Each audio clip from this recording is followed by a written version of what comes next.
Real Madrid জার্সিতে দুর্দান্ত, কিন্তু ব্রাজিলের হয়ে সেভাবে জ্বলে উঠতে পারেন না। দীর্ঘদিন ধরে এমন সমালোচনা শুনে আসছিলেন ভিনিসিয়াস জুনিয়র।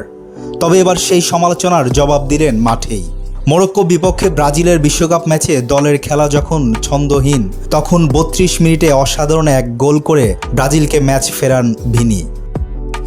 এটি ছিল বিশ্বকাপের ভিনিসিয়াসের দ্বিতীয় গোল।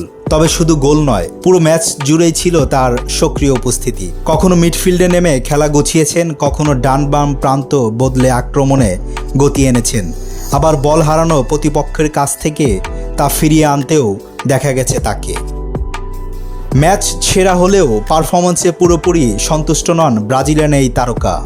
ম্যাচ শেষে তিনি বলেন, আমি গোল করেছি, কিন্তু আরও ভালো খেলতে পারতাম। ব্রাজিলকে আরও বেশি সাহায্য করা উচিত ছিল।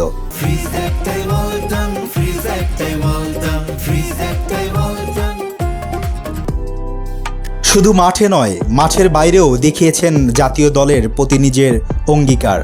ম্যাচ শেষে এক বিদেশি সাংবাদিকের প্রশ্নে জবাব স্প্যানিশ ভাষায় কথা বলতে অস্বীকৃতি জানিয়ে ভিনি বলেন, আমি ব্রাজিলের সঙ্গে আছি, আমি শুধু পর্তুগিজ ভাষাতেই কথা বলবো। ব্রাজিলের সাবেক বিশ্বকাপ জয়ী কোচ লুইজ স্কলারির দাবি, এবারে বিশ্বকাপে ৬ গোল করার লক্ষ্য ঠিক করেছিলেন ভিনিসিয়াস। সেই লক্ষ্য পূরণ হবে কিনা তা সময় বলে দেবে। তবে একটি বিষয় এখন পরিষ্কার, ব্রাজিলের জার্সিতে নিজেকে প্রমাণ করতে এবার পুরোপুরি প্রস্তুত ভিনিসিয়াস জুনিয়র।